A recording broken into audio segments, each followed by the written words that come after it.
abakatwegattako embeera bwete bweri ndi wano ku venue okulaba nga ensonga zonna nzitambuza bulungi nnyo ensonga zonna nzitambuza bulungi nnyo so senentekako abaana bensupervisinga abali mu kutimba ebipande bya president Mr. Update enkola yange bwete bweri so sendabe abatimba posters za president tuzitimba tutyama ina leseko posters ndi mukula enteekateeka yonna nga ngitambuza wano we tugenda okubeera abaana abatimba ngezaako okubeera nga mbakwasaganya tulabe ng'ensonga eno tugitambuza abagala okutwegattako wano ku venue we tugenda okubeera oluguudo lwe luno Mr. Update natuuse dda nkyakwasaganya ttiimu yange ya posta omanyi kitigumu nasazeewo ngyetimbire Mr. Update kitigumu nasazeewo ngyetimbire nabagambye bannakawempe north musooke mu nsonyiwemu bannakawempe north musooke mu nsonyiwemu mala kutereeza kyeno mala kutereeza kyeno tulabe ate bwe tudda mala kutereeza thank you for good work. Thank you. Yeah, I'm happy. I'm very happy. Thank you. Do you have enough gum? Yeah. No, we need to get a stapling machine. The stapling? Yeah. How much is the stapling machine? I think it's 8,000. Yeah, you can buy it. Okay. You can buy it. You get a stapling because we want to. Yeah, you can put as well here. Even those poles, eh? Yeah, the poles, all the poles. We need even here. Yeah, get a stapling machine. Get some border. Yeah, get a border so that you get a stapling machine. Tuli mu field Mr. Update. Ndi mukulaba nga ntimba wonna ntaddeko abaana batimbe wonna we wali venue banange sharing ayita muno Mr. Update watandise dda baana mbage bonna tukedde kutimbamu wano ya tugenda funa step wonna tuteekewo Mr. Update olw'ensonga ndi mu kugitambuza mu ngeri emu oba mu ngeri endala twagala okulaba nga omulimu gwonna tugutambuza ndi ne Honorable Alan Sewanyana wano ku venue ndi ne Honorable Alan Sewanyana ku venue okay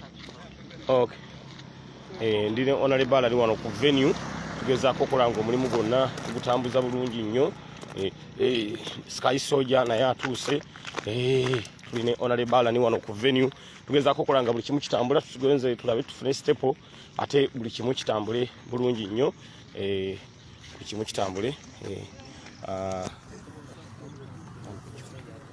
yakatwegattako embeera eriwo ekyo kyennyini ekiri wano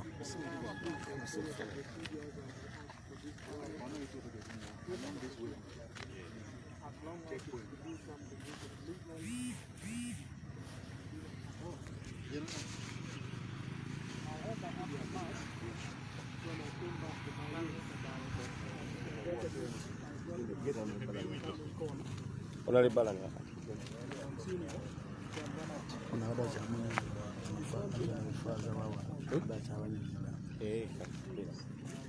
yakatwegattako twatuuse dda wano mu kisaawe ndowooza olaba bali mu kutegeka wano ekitugumu wetugenda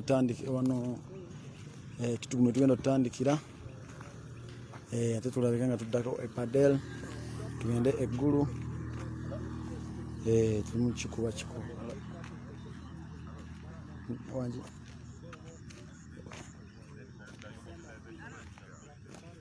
akyali kugonda alina byakyamaliriza ngendamuko alina byakyamaliriza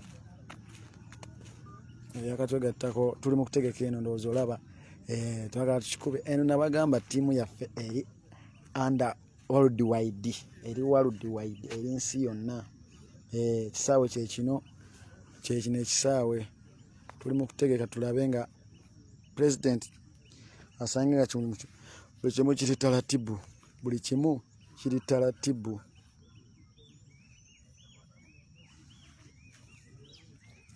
kibe nga kiri taratibu kabisa taratibu kabisa leero nze Honorable Seginya Muhammad yatuuse dda Alan Sewanyana ne bakansala ne Honorable beno bonna be bali nnyo abantu we bali nnyo angambye volume naye nga kyekyo kamera not clear kansangule ku kamera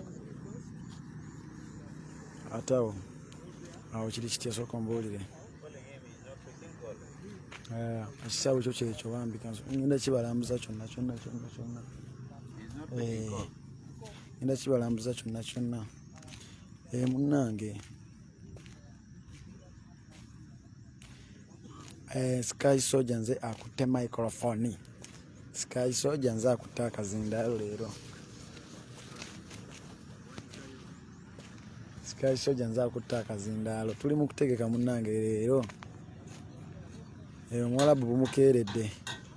Bukedde bubi obw'omuwalabu munnange. Bukedde bubi. Camera is not clear but we are sorry. Network nayo si nnungi nnyo.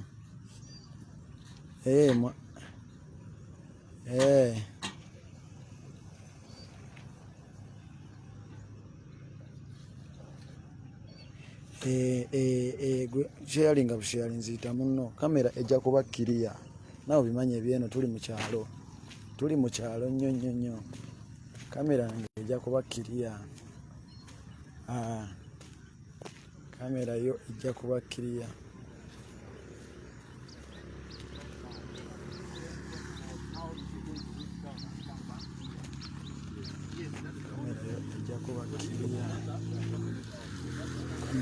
ejja kuba clear timu yonna yatuuse dda esinga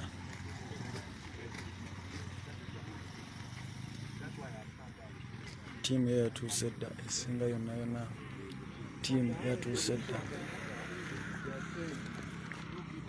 ekiri wano tuli mu kulaba nga tutereeza embeera venue yaffe tugitegeke bulungi nnyo we tuli wano okulaba nga tukwasaganya kozi twagala omukolo ogwaleero okubeera nga guli massive nga bwe mwalabye omukolo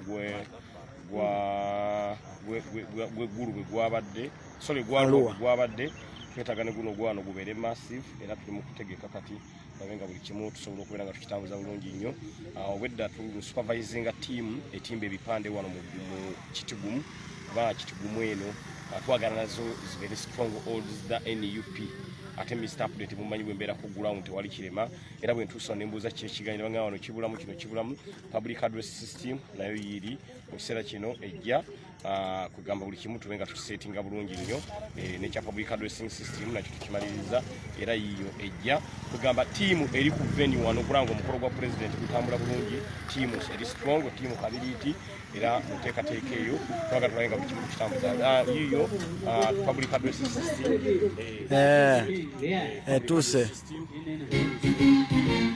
etuuse leero ekibuga kitugumu kikutte fire ekibuga kitugumu kikutte fire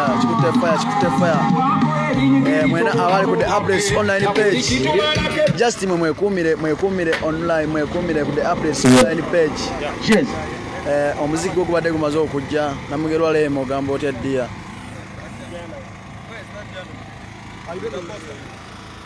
But I think it's down there. I see some. It's down there. I put some posters there. Musera kino public address system. Public address system. Venue emaze okutuuka president waffe kwagenda okwogerera twetaaga eddoboozi nga sound eri clear. Twetaaga sound etalimu yadde akanyeenya yadde. Sound eri clear. Mese biri ebyuma ebikambwe ennyo. Twetaaga nga message egenda bayiro oweka buli omu abenga agiwulira. Tuli kitigumu ne twagala owe padera agiwulire tuli kitigumu ne twetaaga message eno gye tugenda okusindika oweggulu gye tugenda okumalira naye agiwulire public address system eyakabi nnyo ey'amaanyi nnyo Mr. Update natuusadda ku ground ndoza munnengera sizikiza kino nakibategeeza nebagamba nti seggirinya kenkudde kaadi sigenda gikulembezanga nze kufuna kafo ngenda nga gikozesanga as a mobilization tool okulanga Robert Kyagulanyi Ssentamu agenda mu ntebe y'eggwanga Uganda nolwekyo kati ebiseera kino twagala ogenda okulanga tuteekayo posters ewalala ewasigalidde oba posters ezimu zibaye tezeetaaga buwunga bwa muwogo nga zeetaaga stepo tuteeka ku miti stepo ne tuteeka ku miti ne stepo tuteeka ku miti ne stepo era kati yenteekateeka Mr. Update ekiseera kino gyennyendako eyokulanga buli kimu kitambuza. What is he now? I told you that posters. Hold on down. akatwegattako embeera so embeera bwetyo bweri tuli mu kutambuza wano tukabenga nga tukitambuza bulungi nnyo twagala ziteeka komiti tuziteeke komiti sina buwunga bwa muwogo naye tuziteekeko ne stepo twetaaga wano wabeere massive president mukama wange Robert Kyagulanyi Ssentamu anagera tuka mu kifo kino nga alabira ddala omulimu Mr. Update gwakwasaganyiza gwennyini oguli massive and massive nabagambye sigenda kuzikiriza twetaaga ntebe nnene that's why twagala okukozesa bino ebifo byaffe nga as a mobilization tool okulanga taking over government nalebala ne Ssewanya nawe ali nnyo era bwe tuli mu nteekateeka eno naye naye yakwata kadi ya NUP ya Makinge West nange nenkwata ya Kawempe North tukolera wamu ffe twagala tujja kukolera wamu ne pulezidenti waffe tuwangula ne Kyagulanyi ate nkiddamu gwali kuno ng'ondaba ng'oli mu Nakawempe nga togenda kulonda Honorable Robert Kyagulanyi Ssentamu tompa kaluluko waliwo obululu obumu bwe ngenda okugaana Ssegirinya waliwo obululu obumu bwe ngenda okugaana oba olonda Kyagulanyi nange nnonda oba tolonda Kyagulanyi tononda waliwo bensange gwe ngenda kuwa bw'obanza ompa nga towa mukama wange tompa ekyo nkiddamu era statement bannakawempe mugiwulire. We are not in this struggle because of positions. We are in this struggle because of the bigger struggle to overthrow the despotic regime of Yoweri Kaguta Museveni and his family. So ali eyo yenna agamba nti Ssegirinya tujja kuwa naye ate awutompa nolwekyo ye struggle gye tulimu eyaddala swage eyaddala mpangula ne Kyagulanyi era bifaananyi nabikyusiza kati posta yange erikonze ne Kyagulanyi eno wansi mpangula ne Kyagulanyi nonda nkole ne Kyagulanyi posta yange kati byebigambo ebipya ebikola ki ebigiriko so ye nteekateeka gye tulimu naddala mmwe abatugoberera wano ekitigumu playground we tugenda okubeera nga tutambuza ensonga eno ey'amaanyi g'abantu okulanga Robert Kyagulanyi Ssentamu afuka pulezidenti w'eggwanga Uganda. Abantu batandise okujja bodaboda zitandise okubeera nga zisalako obudde bukyali bwakumakya naye olengera bodaboda zitandise okubeera nga zijja tulabe enteekateeka nga bwegenda okuba sawundi etuuse sawundi erikkiriya eyo sawundi gye mulaba erikkiriya nnyo bagita kitigumu disco sound erikkiriya nnyo ekuba egenda kuweereza ekifaananyi twetaaga tukwata omuzindalo Bosco wali ebyenda bimwetokote ng'awulira sawuti efubutuka wali ku kitigumu playground esaasaanidde wano wonna. That's why tukeddewo tulabe veni eri etya ate Mr. Update n'okwongera okukola security ndabe kiri kitya nkebera wano mu bifo byonna ndabe pulezidenti wange wagenda okwogera ddala wali weewo wennyini security eri tight buli kimu kitambula bulungi nnyo so kye kitugeezezza ku veni wano twaba ne ka police patrol akamu kaako akagezaako okujja waliwo police patrol ejja yiyo naye tumanyi ndoza batuwa buwulukuumi tebatugamba ki twatuuse dda ku venue wendi nnyo Mr. Update nina okulaba enteekateeka zonna nga bwe zigenda okubeera nga zitambula olwekyo ye venue gye tuliko okulanga buli kimu tusobola okubeera nga tukitambuza bulungi nnyo ku lunaku olwaleero nga tugezaako okulaba nga tutambuza message eno ey'amaanyi g'abantu olwekyo kyekitugeezezza ku venue tusobole okulanga buli kimu tukitambuza mu ntambuza ennungamu mu ntambuza eyeyagaza police patrol etuuse tusuubira ezze kuwa buwulukuumi ku nteekateeka gye tuliko ey'olunaku olwaleero okulanga amaanyi g'abantu gasobola okubeera nga gatambula buli kimu kibe nga kisobola okubeera nga kitambula bulungi nnyo. Ekiseera kino enabba wa Honorable ne Ssewanyana naye ajje abeeko kyabagamba ngabe enteekateeka nga bwegenda okutambula ey'olunaku olwaleero. Yes, my brother. Oh, nice to meet you. Nice to meet you. Yeah, you said something. About this event. Because of yesterday's successful campaign in Arua, I think the security is being intimidating our campaign structures on the ground, our coordinators. Okay. Yesterday, the security agreed that we use this field that was given to us by the parish priest. But now today morning, they are giving cause to the parish priest, claiming that we need to get against clearance. They are contradicting themselves. The RRDC, who was not even in the meeting of security yesterday, is claiming that they did not give us the space. They claim that they gave us another space, and when the Reverend Priest Father asked him why, what is the truth in the information, now they're intimidating him and telling him that they're only answerable to the President and not to the Reverend. So this is political witch hunt, and I'm happy that the world is watching, knowing what is going on. We thank Mr. Updates. As you can see, they have already got their police trucks and pickups to try and sabotage our rally. But for us, Terry Kuzikiza, we are moving on, we are strong, and we are going to, we have made a strong statement, and we're going to continue making this strong statement to the world that even within the north is red, and there's nothing that will stop us from here. Yes, so thank you. We keep mobilizing, and before we leave this place, the world must know what is going on. Yeah, thank you, Mr. Abdi. That's very clear. Oli muganda waffe okuva wano ekitigumu y'omu ku bamobilizer era y'omu ku bali ku nteekateeka ey'okulanga buli kimu tukitambuza bulungi nnyo. Poliisi ate kategezaako okujja ate teetaaganye venue yaffe gye tumaze okutegeka obulungi, gye tumaze okutimba obulungi.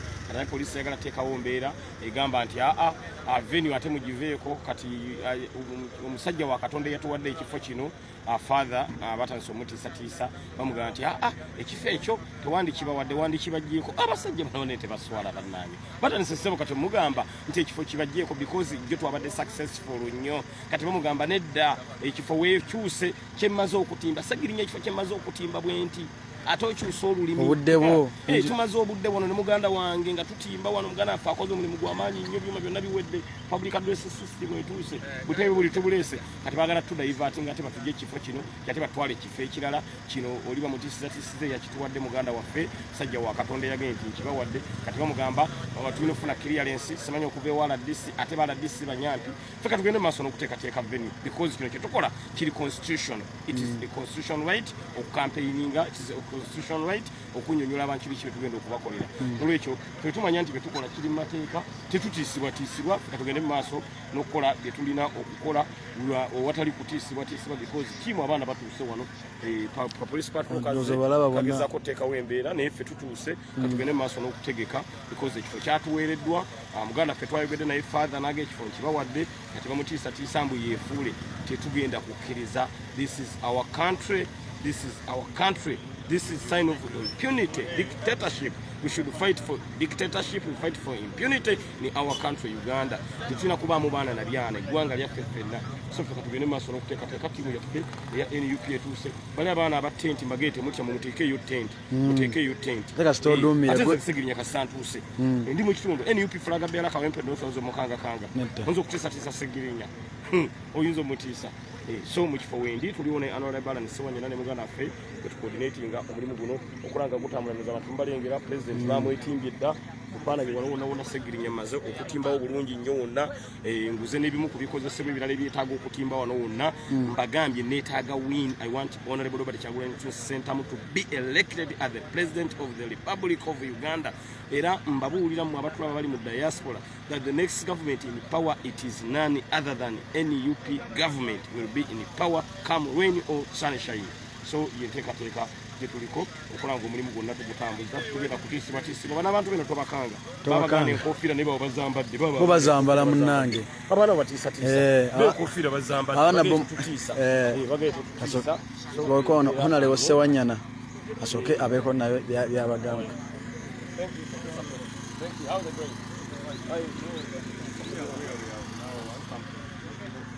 They know that we are already at the ground. Yeah. Oh, in your language? In your language.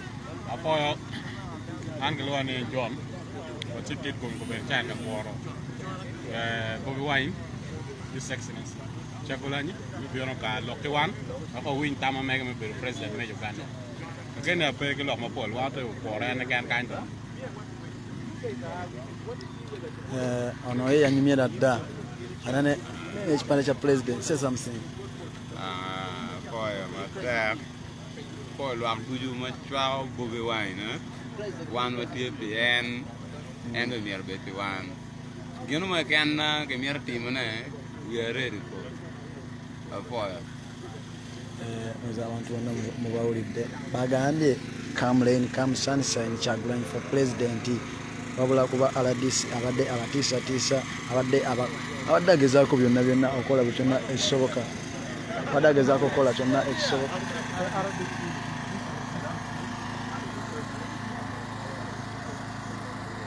Abadde agezaako nalewo Ssewanyana yatuuse dda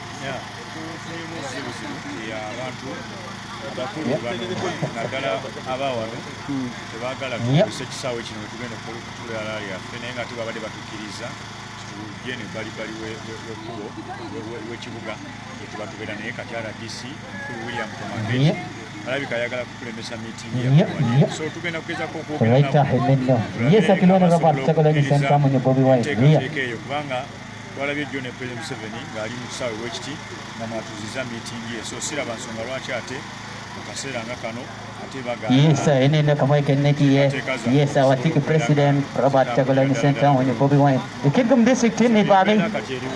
naye nga twatuuse dda abannakitigumu for the people of Chitigum, we argue to come just in 1 hour's time to come and welcome our president.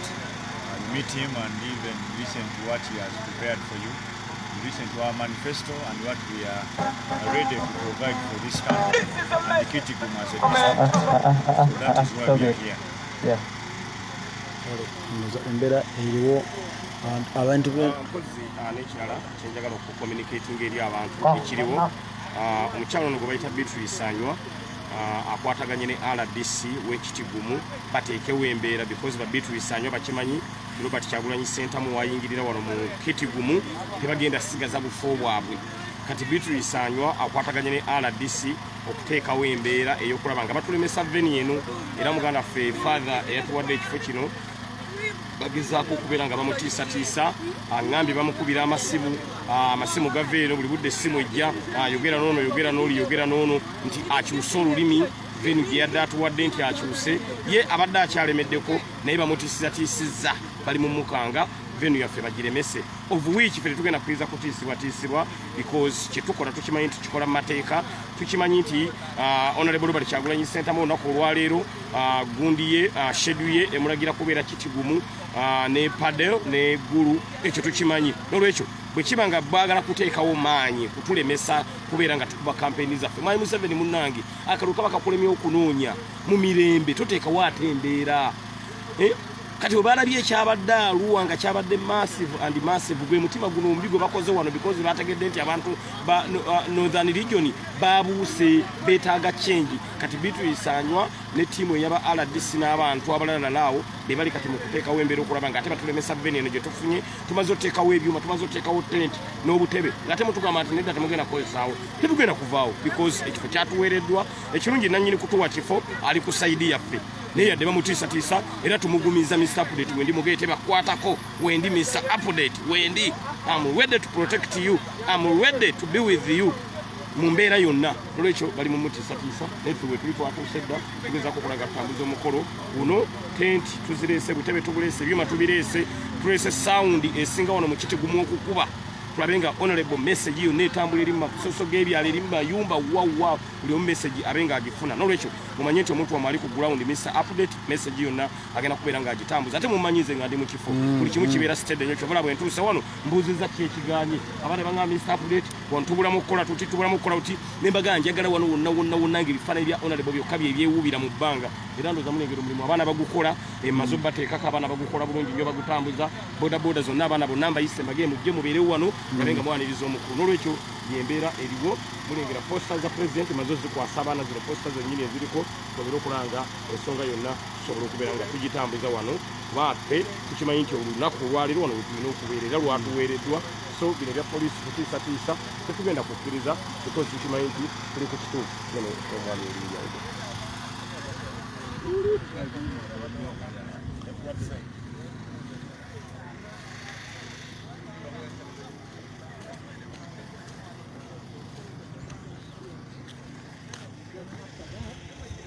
now issue an acceptance letter for this campaign, rally or meeting to carry on like we do with any other person that comes seeking for a space within the parish premise for any kind of meeting or gathering that we deem legal and acceptable even by the security officials.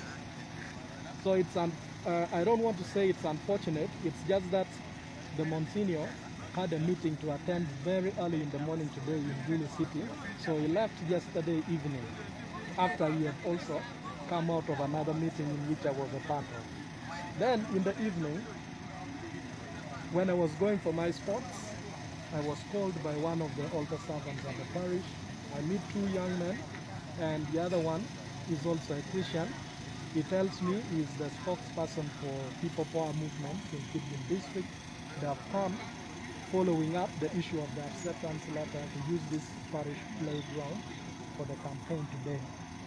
Then I told him, all right, I will get in touch with the Monsignor. If your coordination with him, just like you are telling me, had reached that point of issuing the letter, I will talk to him. I can't issue you the letter now.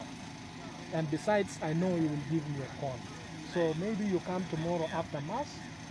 Mass here begins at 7 and ends between 7:30 to 8:15. So maybe if you are not going to be part of the Mass, you can come here tomorrow at 8 and you will get the correct response. Now, in the morning, early morning, while preparing, I give a call to the Monsignor. Then he explains to me that yes, these people came, they made a request, and like we always do, he told them, yeah, we can offer the ground, but this should only be when there is clearance and acceptance from the security officials. We don't want a situation whereby people will come to the parish playground and then there will be security issues and people get injured. What image will we be sending out as a church? We are non-partisan. We are not saying that we can't give this ground because this is NUP. Maybe tomorrow when DP comes, NRM comes, then we offer them the ground now. If they request for the ground and all processes are fulfilled, yeah, when we deem it fitting, we can give them the ground to use. Now, the confusion now comes. The Monsignor tells me he got a call from the RDC telling him that they have not given these people the due clearance. So we cannot give them the acceptance letter to go ahead and use this ground. And in our policy as a parish, though the premise belongs to the parish, but we don't act independent of the district officials, most especially the security officials. When they don't endorse any activity that they deem it to be maybe a threat to the security and all that can endanger the lives of the people around, we can't go ahead to issue such a letter. So when these people came, after getting that information from the parish priests, I got also a missed call from the resident district commissioner. Then I called him back. Then I told him what was happening. Then he told me, Father, we have not given clearance to those people. You just simply tell them to come and meet us, the security people. That is all you should do, then we will sort ourselves. So when I got out of my room, when I came out, I think they had also given them a call already. And when I told them what had transpired, they told me that they also received the call that the DPC, the DSO, and other security officials are all assembled at Achape Lodge.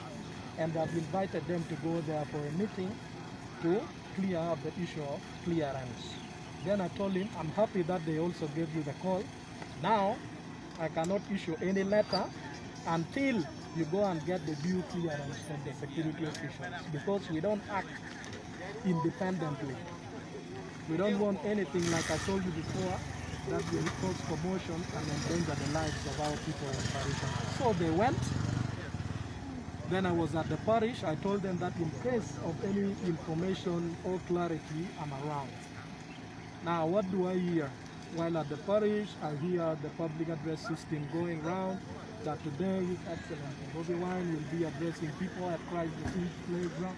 Then I was wondering, now why is this happening? We haven't even issued the letter of clearance that this rally will take place at our playground. Why is this happening? Then another of our catechists comes running to me, telling me that, Father, there are some youth and people for NUP that are putting posters on the parish wall everywhere. I told them that this is not correct. As a parish, we don't allow that. And they were humble and they took down some of these posters that they were putting on the parish wall. Yeah, then I said, oh, then that is good if they listen to you. Then he told me, but Father, have you allowed them to use our playground? Because I saw they were putting tents, they were arranging chairs already. Then I told the catechist, no, we haven't allowed them. Actually, there is still a pending issue to be cleared before maybe. So what is the issue? Are you still going to accept them, or you want them to present a letter of clearance from the security before they can go on? Okay, before I answer that, when I came here, I met this young man who told me that is the spokesperson for People Power in Kidbu. Then I asked him, now, what was the resolution of your meeting at Ashake Lodge? Then he tells me that they have been allowed that the rally should go on, but now they are also asking that maybe His Excellency also passes via the parish, then he comes here. The only issue now left, they had requested that His Excellency Bobby Wine goes to their office in town where he will have breakfast, then maybe a procession to this ground. But again, then I told him, now where is the letter from the security? Then he tells me they are working on it, but I told him no. The issue is I should first have that letter before anything else can go on, like accepting this playground to be used. Then I give a call to the RDC. Then I ask him, Mr. Resident District Commissioner, were you there personally for that meeting which was at Ashake Lodge? Then the RDC tells me, I wasn't there personally, but we coordinated on phone. Then I told him, what was the resolution, Mr. RDC? Because right now, I'm at the playground, and I see a number of activities taking place related to NUP rally. Then he tells me, no, Father, that rally cannot take place there. We have resolved that if these people want to have their rally or campaign or meeting, the only place they can go to now in Kitgum is Ashake Lodge, where the number of 200 maximum can be restricted and controlled. That is an open space, and with the issue of coronavirus that we have now, how will they be in position to control that number? Then I told him, Mr. RDC, now the resolution you're telling me contradicts what the spokesperson for NUP is telling me. Mama, morning. I'm still with my secretary. Okay. Vice President already here. Vice President Madam Zedwiga is already here. Kabeko na ikyayogera naye nga embeera bwetebiri abakatwegattako tugenda soka tubawumuzeemu tujja kudda oluvannyuma nnyo katusoke twongera okuyinga ejinga abakwatibwako ku venue eno tulabe because venue maze gitegeka ndeese obuwunga ndeese buli kimu ekikozesebwa ebipande mbireese tuli mu bitimba tumaze okuteekawo public addressing system kati bateekawo embeera ate tulemesa venue eno of which kyetutagenda kukola kyetutagenda kukkiriza kati mu kiseera kino Mr. Update ngenda kudanya kuba mbawa update zonna ezigenda mu maaso wano ekitigumu mubeereeko temuvaako mbagambe Mr. Update wembeera ku ground buli kimu kimanyi kibeera steady olwekyo ngenda kulwana obutalo because this is our venue yatuweereddwa okulanga tukolerawo n'enteekateeka ya president waffe okulanga ajja ayogerere wano wetuli ku ground abo ba ku kitigumu kule ground patro iyo bagireese ne tumanyi tebalina kye bagenda kukola tebalina kye bagamba ggwanga because this is our day, this is our campaigning day okubeera nga tubeera wano ekitigumu. That's why buli presidential candidate yafuna schedule ye nga bw'alina okutambula. Ffe president waffe alina kuba wano, bw'ava wano agende Padel, bw'ava Padere tumalire eggulu gye tugenda okubeera nga tumalira. Kati batandise okuteekawo embeera etiisatiisa gye tutagenda kukkiriza because people power is stronger than people in power. People power is stronger than a gun. No one should intimidate us. This is our country, and we are the youth, we are the majority to take over the dictatorial regime of Yoweri Kaguta Museveni and his family. Olwekyo katugenda tumala okulanga tunyweza wano tulabe nga venue yaffe esobola okubeera nga etambula obulungi. Wendi nnyo ne Honorable ne Sewanyana nange ntuuse MP to be Kawempe North constituency NUP flaga bearer Kawempe North. So tuli kitigumu kati tugenda baweereza buli kimu bagenda bagita the updates online page buli kimu ekigenda okubanga kyakagwawo tujja kuba tukibatuusaako mu ngeri emu oba mu ngeri endala. Komanda Sauda naye amaze okubeera nga atuuka naye tugenda kutiisibwa tebalina kye batugamba tujjako okulanga enteekateeka yonna tugitambuza kale.